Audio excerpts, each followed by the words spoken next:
Drive your old car, support your local bands, and watch John Yao Media. It's a 2011 Volkswagen Golf.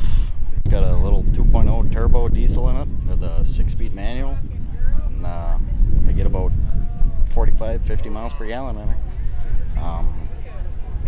It was a factory option. You can get TDIs or GLIs. GLIs were gassers, TDIs were the diesels. Turbo direct injection.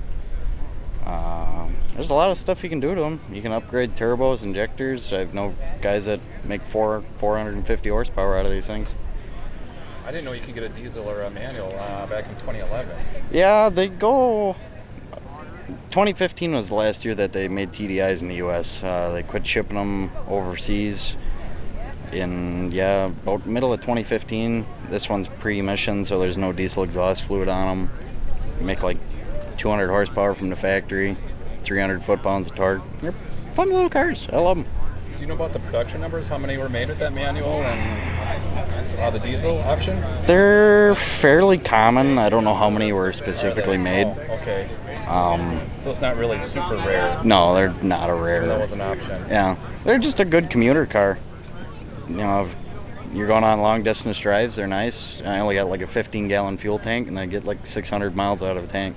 Have you gone on any long road trips with this? Yeah, I've gone to West Bend and back, which is a 2.5, 3 hour drive, and I've gone through half a tank of diesel. It's down and back. On the highway? Yeah, ride's amazing. I can't really complain about them. Is this an everyday summer car for you? Yeah. Or you don't drive in the winter, do you? I do drive this one in the winter. Oh, you do? Yeah. She's a little rough around the edges, so yeah. How does it handle in winter and snow? Pretty good. Even being a front-wheel drive car, TDIs never came in an all-wheel drive option, but I know guys that have swapped them. I can't complain about it. A lot of guys just throw winter tires on them and go. I like the look of the black car, the black tinted windows. Yeah. That's a cool look. Yeah. How long have you had this? Going on a year now, this specific car. I've had TDIs and manuals my whole life. So, anything from 1986 all the way up to 2011. Is there any cool, interesting options on this car? Not really. They're kind of a base model. There's nothing overly spectacular to them. I do get a Bluetooth radio from the factory, which is nice. Heated seats. That's about all you get. Not a luxury car. All right, well, thank you for your time. Yeah, thank you.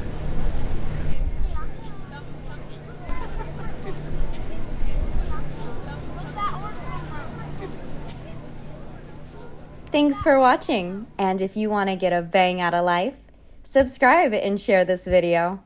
It helps this little channel to grow when you share it. It really does. Go ahead, share it. I'll wait.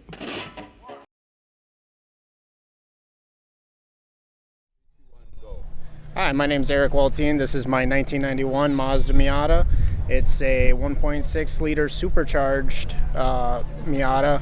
And here I've actually gone and I've fully restored it. So I originally had a red one. I bought this shell off of somebody down in Chicago. It was freshly painted. All the metal work was already done with it. Mine had some rust starting, so I just took everything out of my red Miata and I swapped it over to this one. Subscribe and share this video. Go ahead, share it. I'll wait. How long have you had this car? I've had this car for almost 30 years. That's a long time. Yeah. What kind of shape was it in when you got it? It was half of it was in primer and half of it was a rust.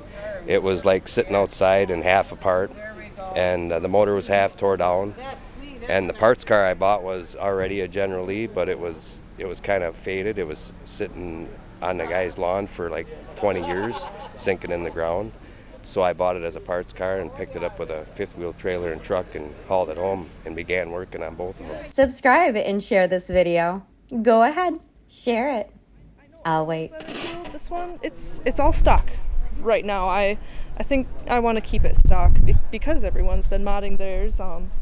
You don't see them just kind of untouched like this. So I want to keep it like this for myself, and maybe if I get another one, I'll do all the fun stuff to that. So. Subscribe and share this video. Go ahead, share it. I'll wait. Japan actually just opened up a facility where they're actually taking these older NA body styles and they're refurbishing them at the factory. So they opened up like all their old production line. So. Wow, that's pretty cool. They're just redoing the engine and everything else. Yeah, they'll fully rebuild the engine. They'll redo like any rust. They'll fix rocker panels. Wow. One of the biggest things that the community has been affected by it is these hard tops, actually. So these hard tops right now, if you buy them used, they're going for about $3,000, $4,000 from people just off Facebook Marketplace. But now, because the Japan facility is actually remaking these Mazdas, they actually started remaking these hard tops. So now you can get a brand new hard top for about $3,000. So they're remaking these instead of buying a new car. That's kind of interesting. Yeah, to an extent. I mean, again, it's just kind of showing you the love that people have for this kind of older body style that people actually pay to get them refurbished. Subscribe and share this video. Go ahead, share it. I'll wait. I'm going to bring the biggest thing Marshfield's ever seen. And I didn't tell him what. I just told him we're going to bring the biggest truck Marshfield's ever seen. And the day of the car show, we drove this in. We don't haul it in, we drive it. We drive it everywhere, every show we go to. So in 3 days, literally, it's built in 3 days by Hill Road. My guys, 8 guys, in 3 days nonstop, built this from a stock truck to a fully functional 6-wheel drive, working, pumping fire truck. Subscribe and share this video. Go ahead, share it. I'll wait. There's not. They wrecked like 900 of these throughout the series of the show. Almost 1,000 generally these days. That's right. I heard that they wrecked a lot of cars from jumping. Yes. When they jumped them, they pretty much buckled in the middle and they were pretty much done. But they had mechanics working on them 24/7. They were taking parts off certain ones and they were building them back up and putting them back on the set again and jumping them again. Subscribe and share this video. Go ahead, share it. I'll wait. It is obnoxious, it's loud, and it's really big. You know, so... Where did you find tires for this? So we do a lot of the heavy construction excavating work, and I bought a hydro axe that had these size tires on it, which is a tree feller buncher to take down trees.